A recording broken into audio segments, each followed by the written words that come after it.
page 358 of Ramjoo's diary. And starting off the reading will be Rolf from Texas. Oh, got it. I gotta get it. Calcutta. Yeah, and I think Shadija pronounced it Calcutta. Did everyone else leave? I think you made everybody mad. No, Shalija's here. Elijah's here, and I think, that's Ralph what. Ralph is right. Calcutta. Yeah. Hi, Sal. Yeah, and we do appreciate we Americans appreciate the Indian pronunciation of Indian places, you know. So take it away, Rolf, please. Okay, Calcutta. We're in Calcutta with Baba. On the 11th August at 5 in the evening, they arrived at Howrah, Howraa, Calcutta, also known as Calcutta, Howrah Station. Under local advice, the party repaired to a Mughal hotel in the near vicinity of the railway station. The lodging arrangement was found to be on the first floor of the building, finding the same in a dirty and stinking condition. They beat a quick retreat from there. The next they came across was the Punjab Hotel. It was a much ado about nothing type of house, but the party decided to occupy the same and engaged a second-class room. It was a small room with an old, dilapidated dressing table, having only half a piece of mirror in the frame, and one of the two drawers missing from it. As the only piece of furniture.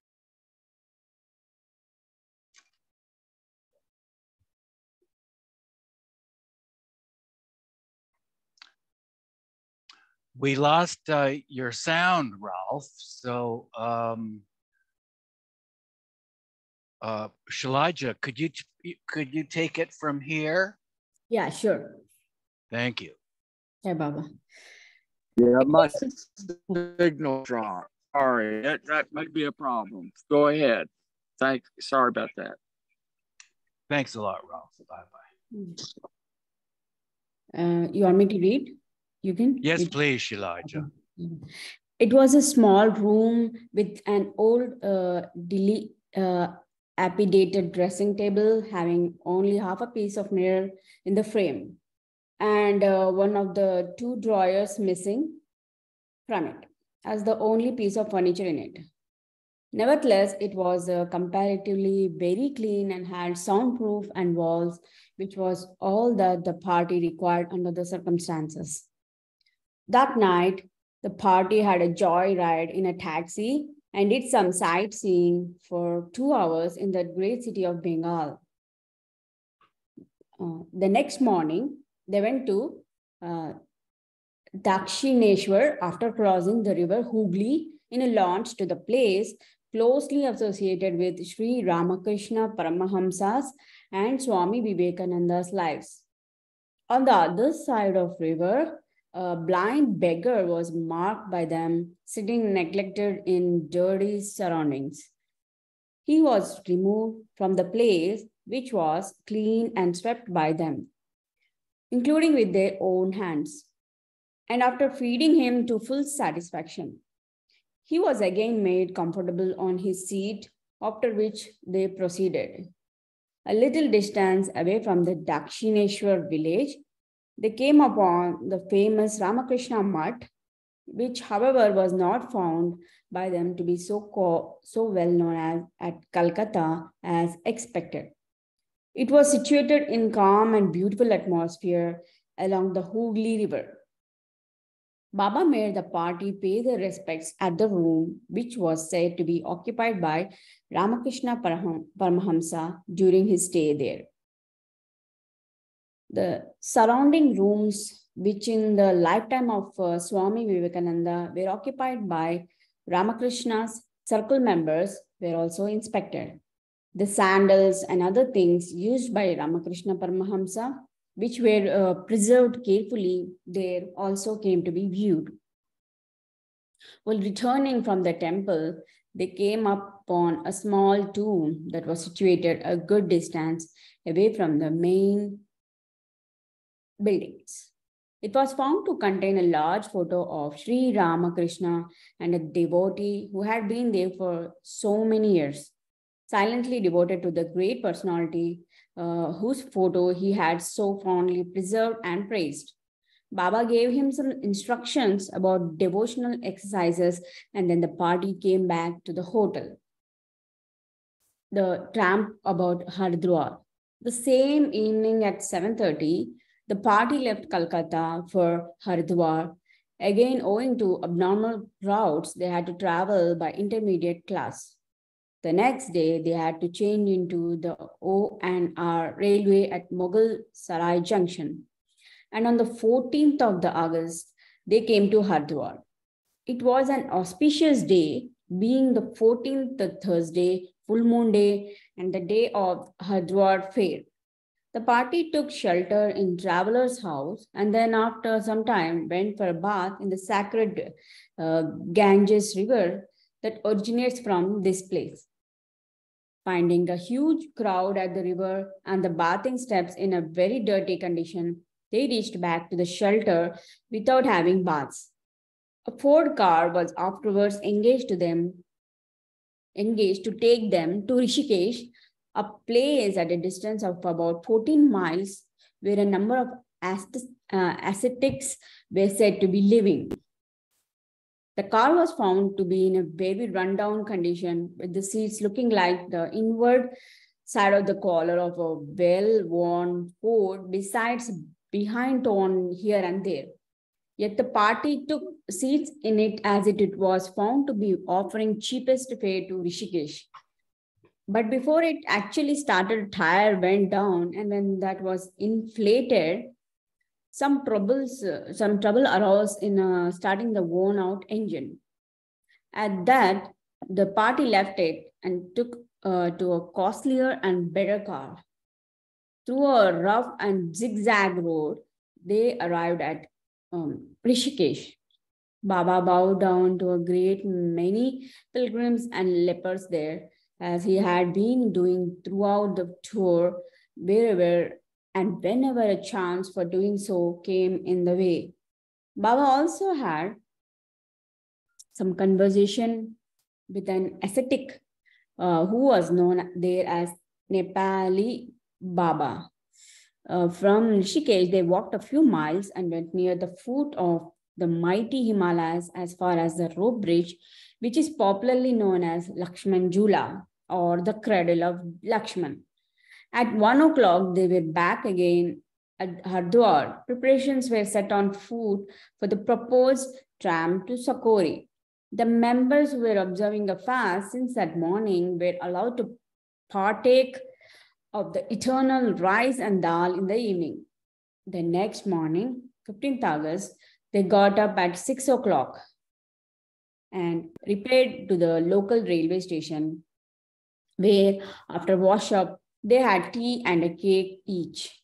At 9 o'clock, they began to walk from Haridwar toward Lakshar. Very soon, with the beginnings of the tramp, Baba began to have loose stools, but the tramp was continued irrespective of the ailment. At the second mile, Baba allowed his companions to partake of the bread and dal that they had with them. The tramp was found to be extremely cumbersome with the heavy kit that they all had to carry with themselves under the scorching sun of an exceptionally hot day. They halted at Pathari for the night after walking only 10 miles that day. As on account of Baba's ill health, the progress was made very slowly and haltingly. In the evening, a few pilgrims came from the opposite direction on their way to Hardwar and also halted there for the night. As usual in those days, Baba gave them some money and bowed to each of them. One of them was found to be repeating Ram Ram constantly as if he were a great devotee. But his eye over money and establish did not escape the party's notice. Baba gave the latter a sound lecture on true ascetic life. Another one of the pilgrims had a small stone wedge in his heel, which was brought out under Baba's instructions by one of the party, and the heel was also tended and nursed. Baba passed about 8 to 10 stools that day, but still was found to be lively, active, and cheerful. However, the next morning, they were again on the move at then 5:45. In spite of the early hours, the handicap of luggage carrying made their progress slow. After the 4th mile, a man with long hair like Baba's and looking like a Muslim came across them. He salamed Baba, shook hands with him, and just as quietly as he had approached, went away in the opposite direction. From that point, the party left the road and began trudging along the railway lines. As soon as they were upon a deserted watchman's cabin, a shower of rain came down, and so the cabin proved a very handy shelter. The party, excepting Baba, had their breakfast in that lonely cabin from the eatables they carried with them. A few miles more walk brought them across a stream of bright clear water, where they halted for an hour. They refreshed themselves by drinking handfuls of that sparkling water that was oozing out of the rocks. Baba also had here some bread and some chutney, which has procured from a shepherd boy for an Anna. At 1 o'clock, they reached Lakshar, very exhausted after having walked only 9 miles from Pathari. After taking baths, they took meals in a Hindu refreshment room and then rested for a while in the waiting hall on the railway station. In the evening, it was decided to take to some traveler's shelter. Accordingly, Padri approached the keeper of one such place. Both the question of religion, but the question of religion came in the way when those people were told that the party professed the Zoroastrian religion and were Parsis. They seemed to be at a loss to understand it. Tell us clearly whether you are Hindus or Muslims, was their insistent demand, in order to impress upon the innkeeper that we're neither Hindus nor Muslims. Padri showed them the ceremonial thread he had found his waist. Seeing that, they began to discuss among themselves, and they heard to remark, they seem to be Hindus, but at least they are not Muslims. And after all, allowed Baba's party in. But by way of precaution, they gave up part of the veranda only. Thank you, Shailaja. Mayor Daruvala, could you continue?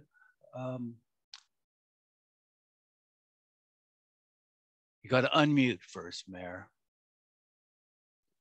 Okay, ready? Ready. Jai Baba. Jai Baba. Then the innkeeper brought in the visitor's book and asked for the names. Padri gave in his own name first. Example, Pardunji, Nauroji. Then came Beramji's turn. He said his name was Beramji Pardunji. The innkeeper looked up with surprise at that and said to Beramji, "What are you, his son?" Pointing towards Padri, who hardly looked out of his teens, while Beramji could easily be taken by anybody for 35 years of age. To their great amusement, the party enlightened the gaping innkeeper that both of them had no realization between themselves, and that the names of their fathers happened to be the same. However, the shelter that was secured after so much nig-nagging was found to be very incendiary, and a stinking smell came floating now and then from the gutter that was near the veranda. Within half an hour, they again came to the station and took the waiting hall there. The station master was approached to allow them to use of the waiting room for a couple of days, which request was granted. But a local Parsi gentleman who was at that time standing beside the station master was asked by the latter to see the people of the own community. The Parsi gentleman surveyed Padri up and down and put some questions, even saw a ceremonial thread, but finally shrugged his shoulders and said, "Every man from Bombay is not a Parsi. Lakhasar is an important junction, especially in connection with a large pilgrim traffic. Consequently, a large number of pilgrims came in to be bowed by Baba during their stay there for a couple of days. Vajivda joined them at this station under a previous instructions, while some others of the Mandali were also wired to meet them at a certain other places. The tramping program was dropped and Baba decided to settle again at Arangaon. Finishing up the number, little down please, number of 5,000 pilgrims that were to be bowed down to. For this purpose, it was further decided to visit some places of pilgrimage by train. The companions were also eager to end the uncertainties and trouble of the haphazard touring and tramping, and so fell in the willing to the idea of a fixed stay somewhere in the interior of India. According to the party, left Haridwar on 18th August and reached Moradabad the same evening. Immediately they set out in the city for a ramble among the pilgrims. The one who was found in a temple near the river and to whom all bowed applied ash on their foreheads, including that of Baba, while returning to Moradabad station. An apparently madman was marked to be sitting under a neem tree in the near vicinity of the station. Upon inquiry, it was found that he had been sitting there for the last 4 years under the shelter of the, can you take it up please? Shelter of the neem tree throughout the climates, irrespective of cold, rain, or heat. When the party approached him, the surroundings were found to be in a dirty, stinking condition, as he was said to pass stools on his hand and throw the refuse over his head nearby. Baba went over near to him and asked him if he would like to eat anything.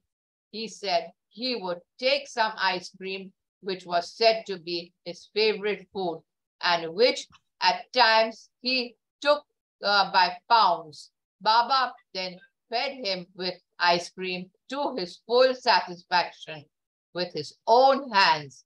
₹5 were also given to a hotel keeper nearby to supply him ice cream whenever asked for after their departure. Baba declared him to be spiritual intoxicated. The night was passed at the station platform, and the next morning they started for Bhopal. They all had to change at Lucknow, save one of them, who was instructed to proceed direct towards Kashi, Benares, to receive another member who was asked to come at the latter place, and then both of them to come to Baroda, where the rest of the party was to follow after visiting Bhopal. The next change was made at Jhansi, and Bhopal was reached in the afternoon of the 20th August. Another member joined Baba the following day at Bhopal, where the party was usually had a round in city looking after ascetics. The same evening, they left Bhopal for Ratlam. Behramji was sent direct to Baroda in advance to arrange for the rest of the party. There, as Baba's health was then reduced by a physical wreck, and he badly needed complete rest during the stay. The search of 5,000 pilgrims. Of a few hours, Ratlam, an extensive tramp in the town, was undertaken. On the 22nd, they reached Baroda. The member who had joined at Bhopal was sent away to his place from Baroda, while the one who had been called at Benares duly joined them. The party repaired to the Gujarat Hindu lodge in the Sayaji Ganj, where Behramji had already arranged for their stay. Here, once again, Baba declared to the great relief of the rundown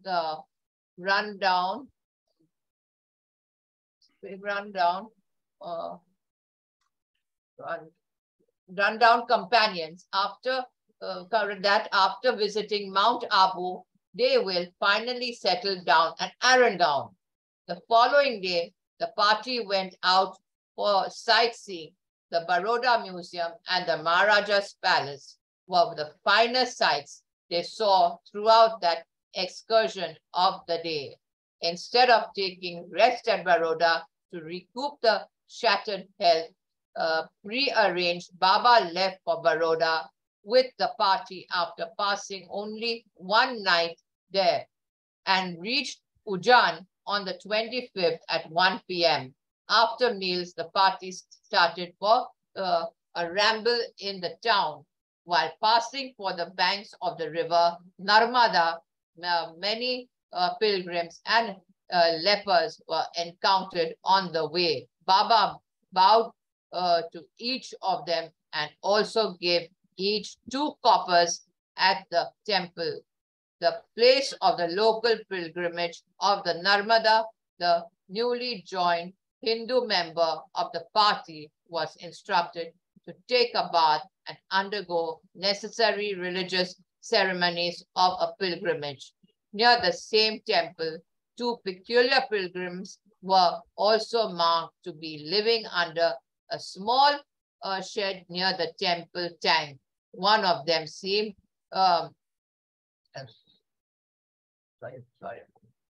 One of them seemed to be a leper. His eyes looked to be merrily big balls of red flesh, and all his fingers were cramped and crippled. Baba took some money and went to him for his usual obeisance, but after putting the money near the pilgrim, when he was about to place his head on the pilgrim's feet, the latter quickly withdrew them and exclaimed, "Hum!"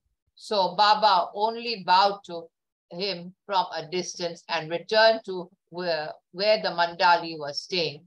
The latter were informed by Baba that the particular pilgrim was in fair state of spiritual advancement. Before the party left the place, the same ugly pilgrim was also heard by them to sing, and it was observed that the contrast of the deformed physical appearance, he had a very sweet and melodious voice.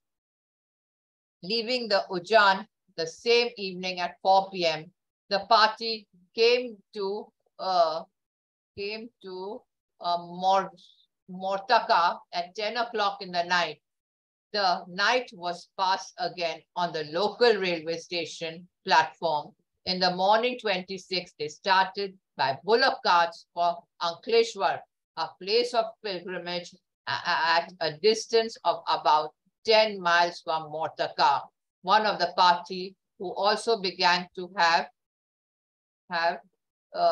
Terry was left to rest at Mortaka station, while Baba, in spite of wretched physical condition, accompanied the party and underwent the bumps and jolts of the bullock travel for those 10 miles. At Ankleshwar, Baba came across a Bengali known as Nirmalanda Swami and recognized by the villagers as a holy man. During the same time, Baba talked with him in English. The Hindi the villagers, recognized by the villagers, a holy Nirmada Swami, recognized by the villagers as holy man. During the time Baba talked with him in English, the Hindu member of the party, again under Baba's instructions, took the religious bath in the sacred river nearby and went through the necessary ceremonies. Many other pilgrims were also seen here by Baba, to all of whom he bowed and paid respect. They came back to Mortaka and started back for Baroda the same night at 10 p.m. At a wayside station nearing Baroda, the next morning, 27th, a Muslim tried to occupy the compartment occupied by the party, and when one of the party tried to obstruct the apparent lover of opium, his heavy laden and drooping eyes caught the sight of Baba's features, whereupon he renewed his feeble attempts and entering the compartment and kept on repeating, at least, let me see Mian, and then addressing Baba, he proffered his shriveled hand and requested handshake. He was left in Baba and talked with him for a long time. When asked for the opinion about Pavagda Hills, he praised and praised in the very humorous tone of an opinion-influenced man, but that joke about the Pavagda Hills proved serious business. Baba decided to visit them instead of the Mount Abu and then end the tour. At 8 p.m., the party once more came to Baroda. The Hindu member was asked to go away to his place, while the rest took the same Gujarat Hindu lodge. The following day, 20th Thursday, the party started from Baroda at 4 p.m. and came at the foot of the hills by 9 o'clock. A local Muslim police officer rendered them considerable assistance and conducted them to a traveler's shelter, as well as warned them to keep indoors in the dead of a night. Of beasts of prey were said to frequent the immediate neighborhood. Thank you, Mayor. Thank you. David Mayor Kiran, are you available to read? Yeah. The next morning, they got up at 6 o'clock and within half an hour began climbing the hills. Owing to the steep gradient of the path, the climb was found to be very laborious.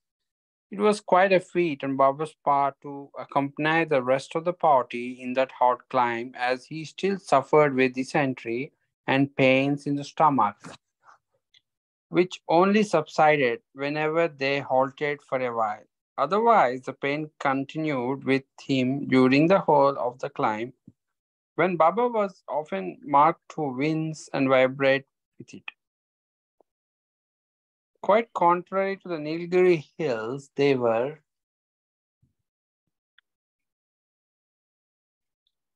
able to get excellent tea en route, and that twice too. The 3 miles of uphill walking brought them to the summit at about 10 a.m. There is a temple here dedicated to Mother Kali, which attracts thousands of pilgrims every year during the annual fair.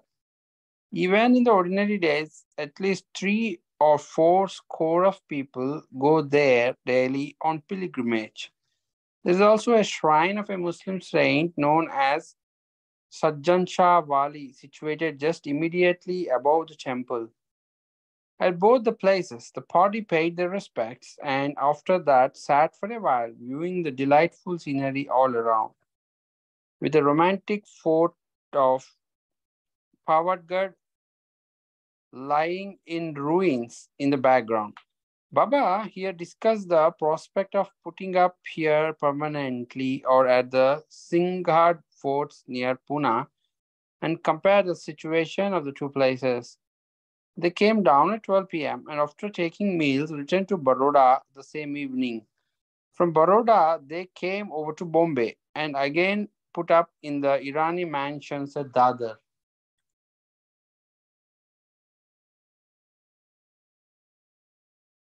Portuguese India. In spite of putting up there for a considerable time, the question of a permanent stay remained shelved. On the contrary, in the following month of September, Baba again decided to go to Portuguese India. Padri, however, asked to be excused and begged to be left in Bombay, as he said he had enough of the merry-go-round rambles. His place of managership was filled in with Wajifdar, and the former was allowed to remain in Bombay. From Bombay, the party of 4 with Baba came to Pune and directly taking to the M&SM railway proceeded to Panjim. Some extremely charming scenic views came to be witnessed en route, especially when the train wound its way through hilly country. The triple waterfalls, popularly known as the Dudhya Sagar, was the best sight. Wajibdar soon began to feel indisposed, and by the time the station of Londa Junction was reached, he was completely laid up with fever. Baba became very angry with him on some pretext or other and subjected him to a great onslaught of the usual nignagging. Wajifdar was left on the Londa station platform with Masaji to look after him. Behramji was sent in search of fresh milk for the former, while Baba and Gusaji went out to get food. After a considerable tramp, they found a tolerable Hindu hotel at a distance of about a furlong from the station and took their meals there, as well as brought some with them for the rest of the companions. After providing the fresh milk to Wajifdar, the journey was proceeded with. Baba's nagging brought about a remarkable change in Wajifdar's health. Instead of his condition becoming aggravated, the mental trouble caused him to be brought round quickly within a few hours. At Castle Rock Station, all the luggage was subjected to disinfection through steam, excepting Baba's bedding, which was managed to be passed through intact. The railway journey ended at Marmugao, from where the party boarded a steam launch. After a few hours, refreshing cruising, they arrived in Panjim and put up in a stylish Christian hotel. But during the stay, they were there for 2 or 3 days. The party took their meals in a Hindu hotel and only lodged in the former. Many notable sites and churches were inspected at Panjim and in the old Goa nearby. The most important spiritual place visited was a cathedral containing St. Francis Xavier's shrine. His body is preserved to this day with the greatest care and reverence and forms a great pilgrim center of the Christians. That particular cathedral was very closely inspected by Baba. He even went up all the way to the bell tower through a dog spiral stairway. The recess. After their return from Goa to Bombay, Baba was constantly on the move between Bombay and Aurangabad for the few months till he finally settled down at Aurangabad by the end of January 1925. He also paid a flying visit to Belgaum in company of one of the party in December. While in Aurangabad in November 1924, Baba observed a short period of silence for a week from the 18th of that month, and during this week, he kept most of the time indoors. He seldom took food, and when at times Padri was asked to bring it in the room, the latter was ordered never to look at his face. At that time, only 3 members were staying with him. In December, Baba put up in a room rented temporarily in the Barucha building at Dadar with the few members of the Mandali that were with him. Although all through his stay, Baba took food occasionally, as mostly he kept himself some sugar and warm water. During this period, Gustaji was also made to fast for a week and to remain on water only. The rest of the time passed in Bombay in December and January was witnessed to be exceptionally calm and peaceful.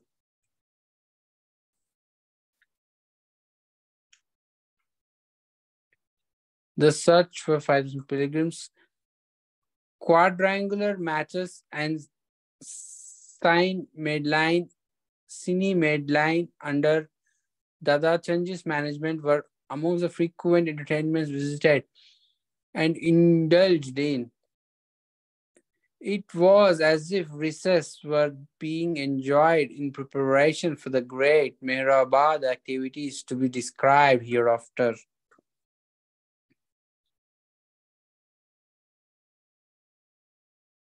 Notes 1. I first saw the master mystic Mirvan Seth, whom one of my most intimate friends, Dr. Abdul Ghani, used to refer to as his schoolmate, at Munshi Abdul Rahim Sahib's place at Pune at about the middle of the year 1921. And since then, I not only heard Mirvan Sheikh's name frequently mentioned amongst all our friends, but noticed that it has begun to be held in great esteem. However, the first prolonged company I enjoyed with the new friend was once while we happened to travel together in a railway train between Bombay and Pune. So, very simply and freely did he mix with us that I almost forgot his presence until my attention was drawn when he remarked, "Is that not very strange that in spite of God being supposed to be equally just and merciful towards all, there are many people who are happy and many who are unhappy? Granted that this is due to individual good and bad actions on part of the persons concerned, but what about those who are either born princes or born paupers?" Before one of us could find a suitable reply, Mirvan said remarked, "Perhaps it is like the rain. It rains over all places. But while pools hold the water for a long time, rocks soon get dried up. But we cannot blame the rain for the result, can we?" "Certainly not," chimed in every one of us, approving the explanation and thinking that the unexpected serious turn given to the light discussion going on would stop at that. "But then," continued Mevanshet, "why are there pools that hold water and the rocks that dry up soon? And who is responsible for creating this difference?"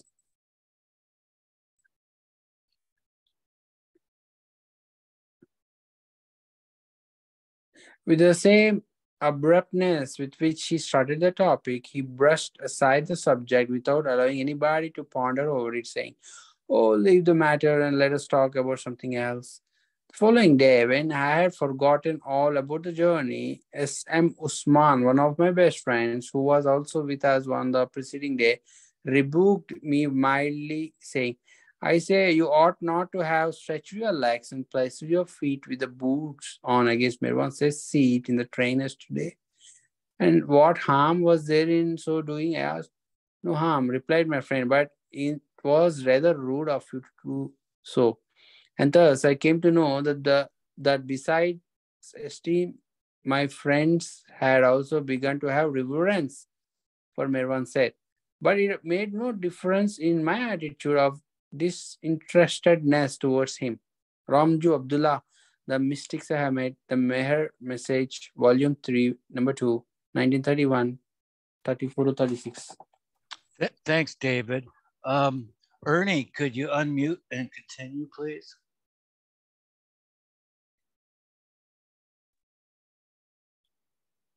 Two, Dr. Abdul Ghani, see biographies. 3, for the following few months, without information or invitation, and quite under unexpected circumstances, I used to find myself present in Bombay on several occasions, whenever any friends arranged a singing or a picnic party to be enjoyed in Mirwan Seth's company. On one of such occasions, when I had come to Bombay to make purchases for a small cloth shop that I had at Lanavla, Mirwan Seth remarked, "It would be better if you make no purchases at this time." Later on, I found that the purchases proved a source of much trouble to me, though at the time I smiled at the unsolicited advice and thought I knew my business better.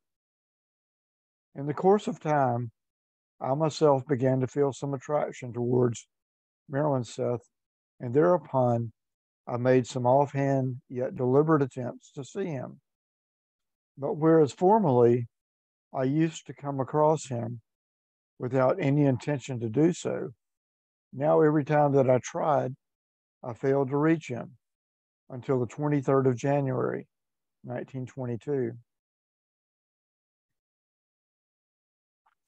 Ramjoo Abdullah, The Mystics I've Met, The Meher Message, Volume 3, Number 2, 1931, page 36.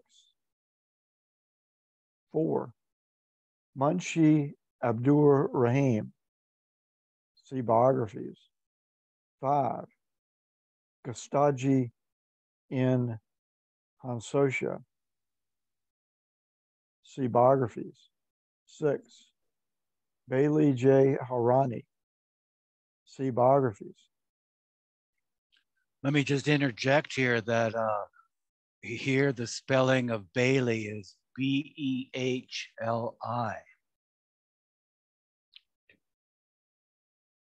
Go ahead, Ernie. Thanks. 7. Charni Road was the Bombay residence of Munshi Abdur Rahim. Baba stayed there for 10 days in January 1922. After Upasni Maharaj had completed his task of returning Baba to normal consciousness while yet retaining his God consciousness. 8. The Khilafat movement aimed at the preservation of the Turkish Empire and of the sovereignty of the Sultan as Caliph. When the Caliphate deputation was rejected by David Lloyd George, great discontent arose among the Indian Muslims. The Ali brothers, Muhammad and Shaukat, announced that it was the duty of all Muslims, of all true Muslims, to leave India for countries where Islam was respected. Thousands responded to this call, sold their goods, and fled to Afghanistan. Afghanistan, unable to absorb and support these immigrants, forbade their entry, and the Khyber Pass was filled with the graves of the old and the weak who died on this abortive journey. The failure of this flight, plus the establishment of a strong secular republic in Turkey caused the Caliphate movement to peter out by 1924.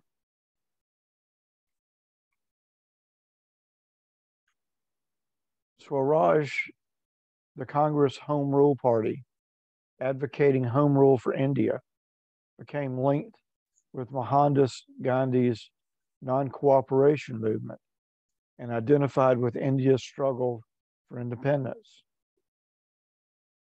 9. Sadashiv Patel, see biographies. 10. Arjun Dajdu Sipekar, see biographies. 11. The Kasbah Pest section of Pune was the base for Baba's work from 1917 to 1921. It was there that Baba gathered his earliest disciples, formed the nucleus of his mandali, and lived out the majority of the 7 years of returning to normal consciousness under the guidance of Upasni Maharaj, following Babajan's kiss, unveiling Baba's God consciousness. In July 1921, Baba went to Sakori for 6 months to live with Maharaj. In early January 1922, Maharaj completed the process of bringing Baba back to normal consciousness. Baba commenced his avataric mission,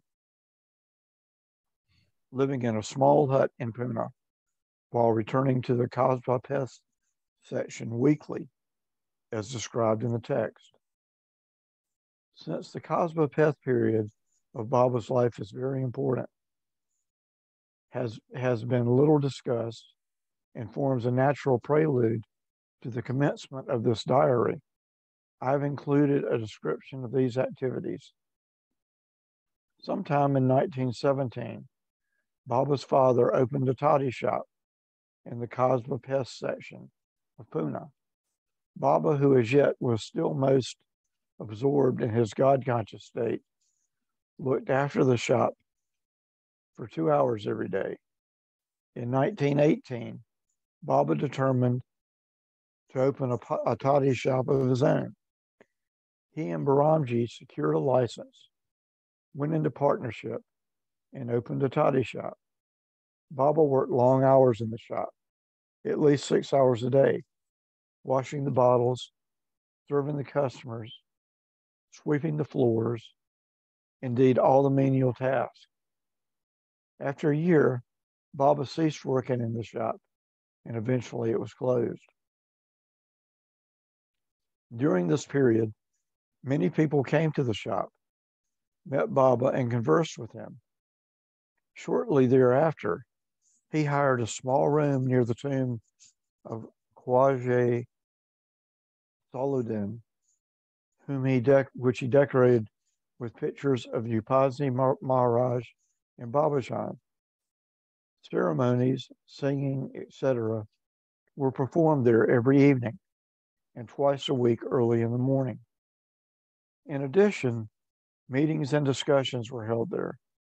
Later, the Kasbah Pest gatherings were held in 2 places: the home of Sadashiv Patel, or a small room rented by Arjun. Following are descriptions of this period by 2 of Baba's early disciples. It is to Kasbah Pest, the fisherman locality of Pune, on the banks of the Mula River, that the honor of first recognizing Meher Baba's spiritual worth is rightly due, and it is somewhat reminiscent of the early association of Jesus Christ with the fishermen of Galilee.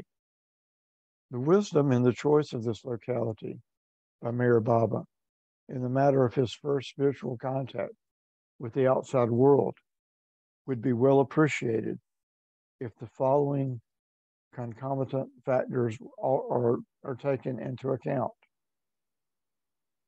The Hindu local populace, consisting mostly of fishermen, though religiously orthodox to an extent, evinced a sort of camaraderie with a Muslim element there. Over their common allegiance to the spiritual genius of the place, the shrine of the famous Muslim saint Khwaja Salahuddin.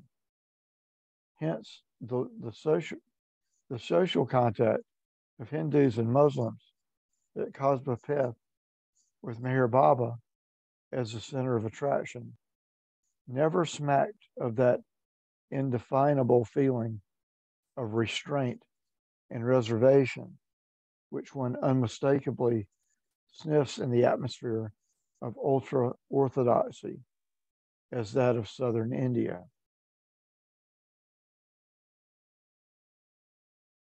In spite of the merry atmosphere of these social evenings, with Meher Baba as the cynosure of all lives, one could feel him asserting himself, or rather expanding towards those around him in very many subtle ways. He began taking personal interest in the affairs of the individuals, Hindus and Muslims alike, and the advice he gave was greatly appreciated and implicitly followed.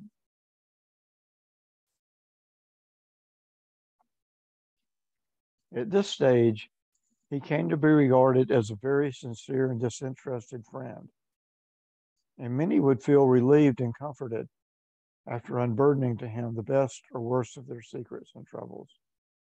Meher Baba, in dealing with people opening out their hearts to him, demonstrated a very happy knack of inspiring confidence and hope in him by a timely gesture of appreciation and a kindly word spoken at an opportune moment, which would go a very long way in retrieving many a desolate soul from the depths of despondency and in goading many desperate people to exert an extra spurt in the matter of facing the odds in life.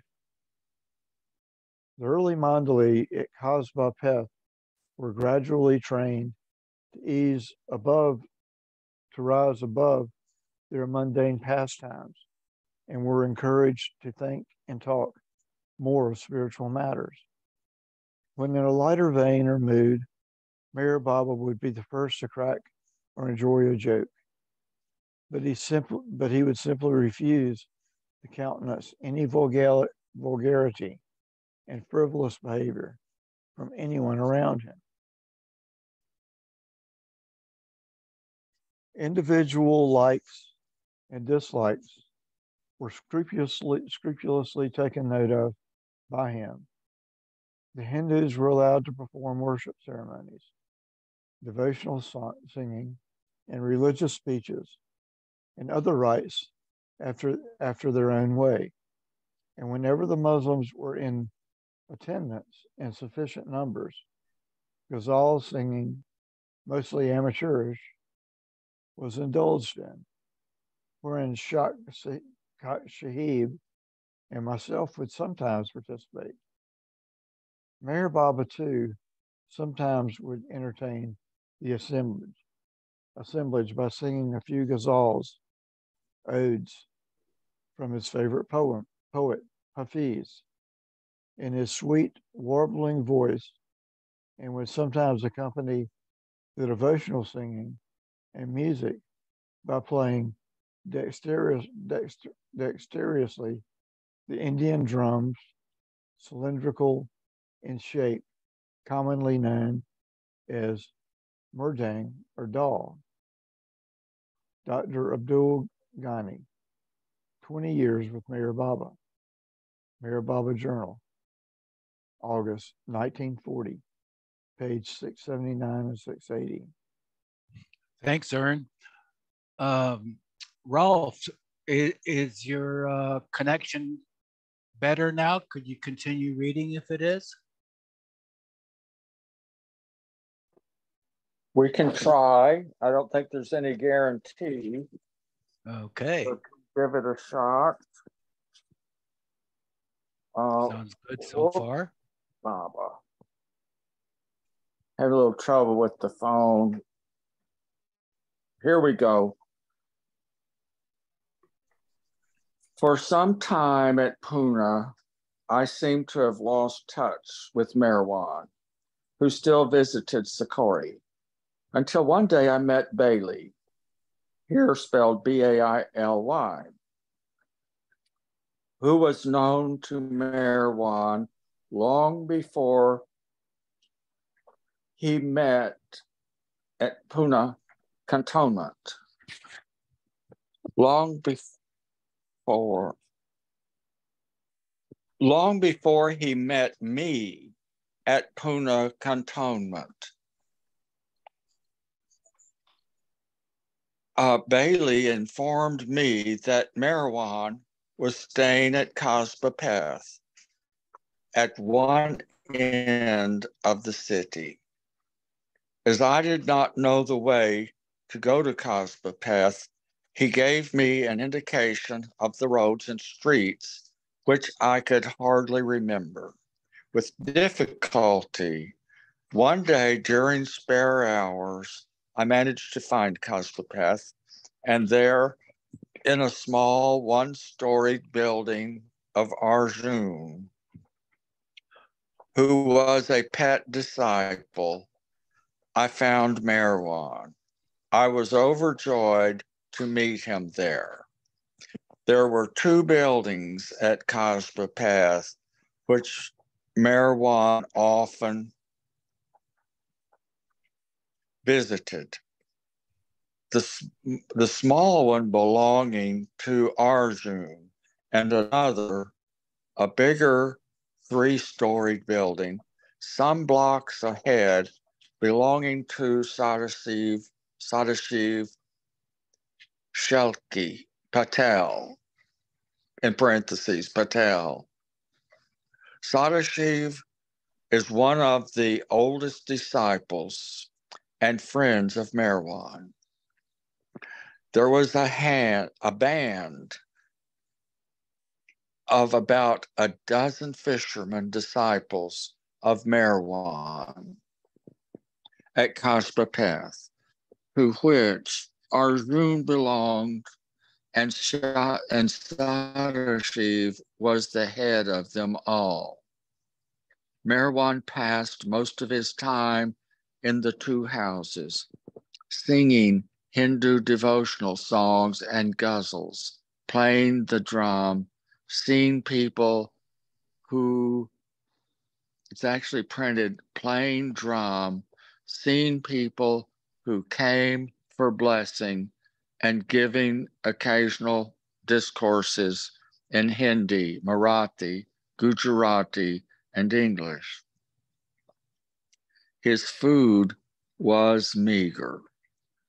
Bailey used to bring to Kasbah Path the evening meal composed of thick dal and bread, cooked by Davla Masi, the aunt of Merwan, who lived about 100 yards away from Merwan's parents' house in the cantonment part of Pune.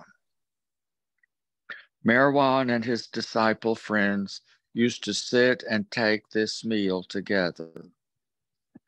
Adi K. Irani, My Life with Avatar Meher Baba. Divyavani, March 1965, pages 25 and 26. And then there are some numbered references. You care to attend to that, Eugene? Okay, Ralph. I don't know what that means. What is that? Yeah, thank you. These are notes. So number 12, the 12th note, it's referring back to earlier text. Charbadi is the part of Pune where Babajan had her seat. Number 13 note is Holi, a Hindu holiday, the coconut day. It falls in the Hindu month of Phagan, the Christian month of March. Note 14, Baramji Fardunji Irani. See biographies. 15, Babu Garu Ubale. See biographies. 16, Ahmed Abbas. See biographies. 17, Adi K. Irani. See biographies. 18, Ardashir N. Hansotia. See biographies. Number 19. One of the participants in this incident, Adi K. Irani, has described the events and their effect upon him. Quote, very early morning, all the devotees gathered near Baba at Sadashiv's house. And before beginning the journey, Baba decided to give them a small breakfast. He chose Dr. Ghani and me to go to a small restaurant nearby and bring a plate of cream and bread and a cup of tea for each one. When the man in the restaurant began to prepare this, I felt hungry and enticed to eat, but dared not do it on my own initiative. I asked Ghani and he gave his assent. When we reached Sadashiv's house with the consignment carried by servants, we were late and Baba at once asked us the cause for the delay. I admitted to have taken the breakfast myself first, but on Ghani's consent.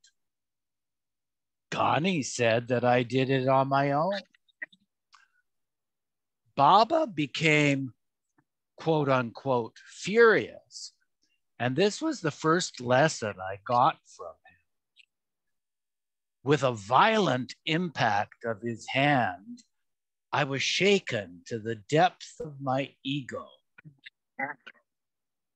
The mind, though, convinced of the cause justifying the rap I received, revolted.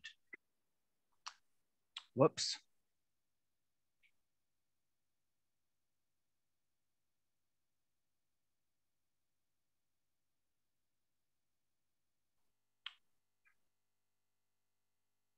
The mind, though convinced of the cause justifying the rap I received, revolted.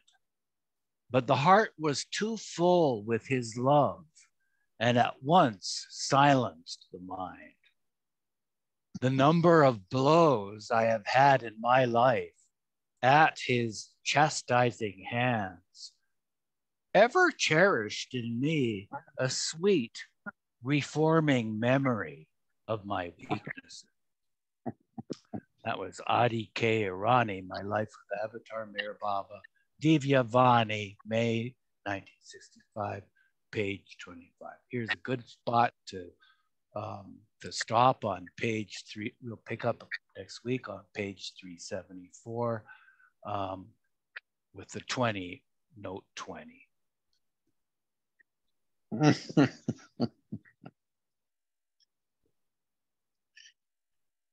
Ghani double-crossed in my